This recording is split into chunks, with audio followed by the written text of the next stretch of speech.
Welcome to my channel. आज की video मैंने स्पेशल बनाई है।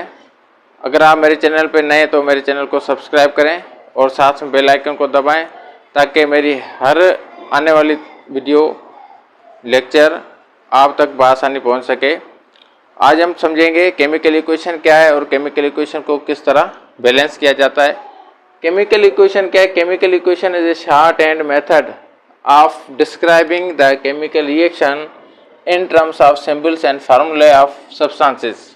केमिकल इक्वेशन क्या है? केमिकल रिएक्शन को सिंबल्स और फार्मूला की सूरत में मुख्तसर करके लिखने का एक तरीका है। फॉर एग्जाम्पल, ये केमिकल रिएक्शन दिया हुआ है। केमिकल रिएक्शन थ्योरेटिकल वे में नहीं लिखा हुआ, ये लिखा हुआ है सिंबल्स और फार्मूला की सूरत में। इसको सिंबल्स और फार्मूला की सूरत में लिखने से क्या होता है? ये एक मुख्तसर तरीका हो जाता है। इसको हम क्या कहते हैं? Chemical equation. Let's suppose when hydrogen gas and oxygen gas combine together, जब इसमें केमिकल रिएक्शन होता है, इन रिजल्ट प्रोडक्ट क्या बन जाता है? वाटर। कुछ टर्म्स हैं इससे रिलेटेड केमिकल इक्वेशन में, वो भी क्लियर करेंगे कि रिएक्टेंट क्या है। अब रिएक्टेंट दो chemical substances which take part in a chemical reaction, or we can say those chemical substances which initiate the chemical reaction। ऐसी कीमियाई चीजें जो केमिकल रिएक्शन का आगाज करती हैं या केमिकल रिएक्शन में हिस्सा लेती हैं। Product are those chemical substances which are formed or produced in a chemical reaction। वो केमिकल सब्सटेंसेस जो केमिकल रिएक्शन के दौरान बनती है, प्रोड्यूस होती है, उसे क्या कहा जाता है? प्रोडक्ट। रिएक्टेंट और प्रोडक्ट को सेपरेट हम एरो से कर रहे हैं, ठीक है? एरो से करते हैं। अब एरो किस तरह का हम लिख रहे हैं वो डिपेंड करता है रिएक्शन का टाइप कौन सा है, ठीक है? अगर सिंगल हेडेड एरो है, इस तरह का है जो यहाँ मैंने शो किया है, तो ये इट मीन्स कि रिएक्शन के इरिवर्सिबल है, ये रिवर्स नहीं होगा। अगर डबल हेडेड एरो है उसको कहते हैं रिवर्सिबल रिएक्शन। और तीसरी बात समझने के लिए ये है कि 2 हमने लिखा है H2 के आगे, मीन्स अगर बेस में हम लिख रहे हैं H के बाद 2 लिख रहे हैं बेस में, इट मीन्स कि इसके एटम 2 हैं। ये इसकी स्टेट कौन सी है कि ये गैस फॉर्म है या मॉलिक्यूल फॉर्म है।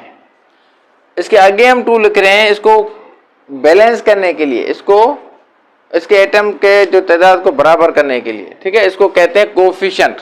Coefficient is a number which we put in front of symbols और formula, is known as coefficient. Coefficient एक ऐसा डिजिट है, एक ऐसा नंबर है जो हम किसी फार्मूला या किसी सिंबल के आगे लगाते हैं ताकि एटम की तादाद क्या हो? बराबर हो, इक्वलाइज हो, ठीक है? राइट। अब ब्रैकेट में मैंने लिखा है H2 के ब्रैकेट में G, O2 के ब्रैकेट में यहाँ मैंने लिखा है G, और H2O ये N में भी मैंने लिखा है ब्रैकेट में L। अब ये शो करता है कि मैटर की स्टेट कौन सी है, रिएक्टेंट और प्रोडक्ट।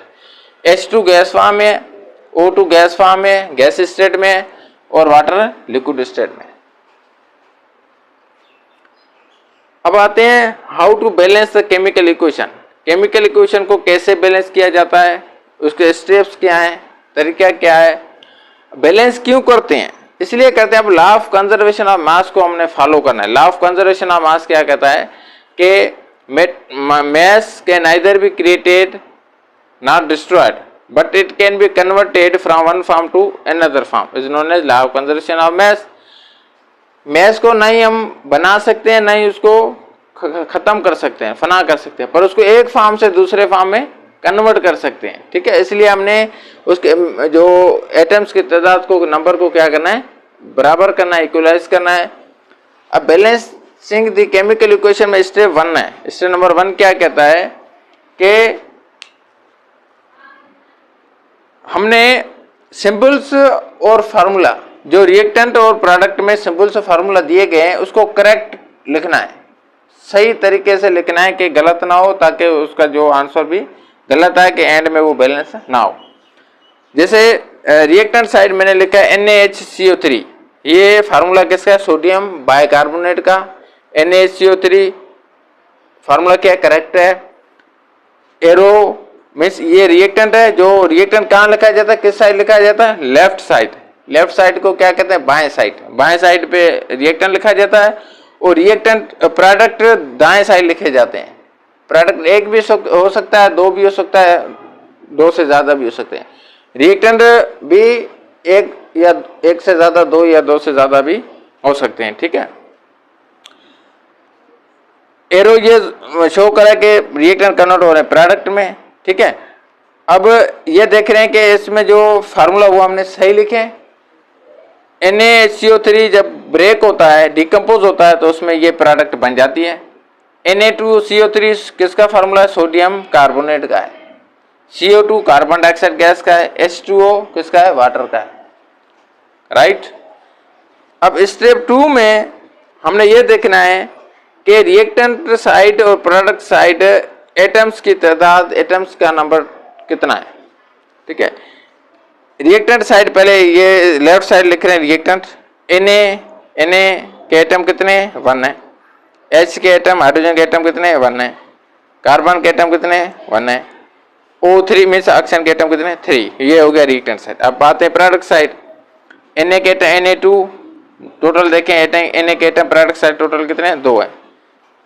अब आते हैं हाइड्रोजन के एटम्स पे। Hydrogen atom reactant product side total कितने हैं? 2 है। कार्बन के एटम प्रोडक्ट साइड टोटल कितने हैं? 1 और 1 कितने हो गए? 2। ऑक्सीजन के एटम प्रोडक्ट साइड कितने हैं? 3, 2, 5, 1, 6 एटम। मीन्स के रिएक्टेंट साइड सिंगल एटम है।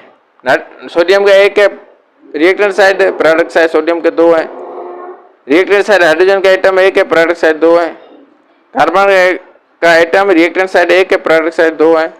ऑक्सीजन के एटम रिएक्टेंट साइड 3 है, प्रोडक्ट साइड 6। मीन्स ये सिंगल है, ये इसके क्या है? प्रोडक्ट में डबल है।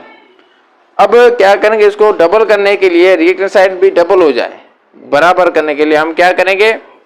रिएक्टेंट को, मीन्स रिएक्टेंट कौन सा है? NaHCO3। कौन सा है? NaHCO3 क्या रिएक्टेंट है। अब रिएक्टेंट के आगे हम कोफिशिएंट कौन सा लगाएंगे? 2। प्रोडक्ट साइड कोफिशिएंट नहीं लगाएंगे। रिएक्टेंट साइड 2 कोफिशिएंट लगाने से इक्वेशन क्या हो जाएगी? बैलेंस हो जाएगी। समझते हैं।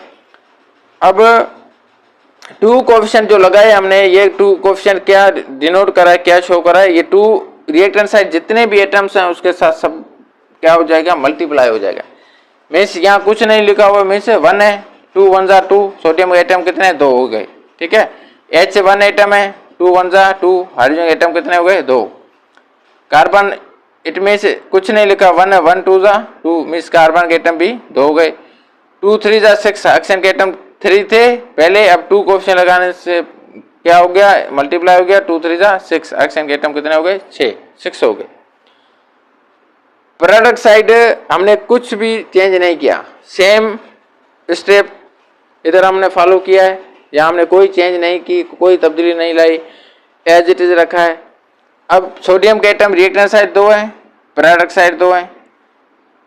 हम रीचेक करें, फॉलो करें ताकि ये इक्वेशन सही तरह बैलेंस हुई है कि नहीं हुई, एटम्स के जो तादाद है, नंबर्स है, वो इक्वलाइज हुए कि नहीं।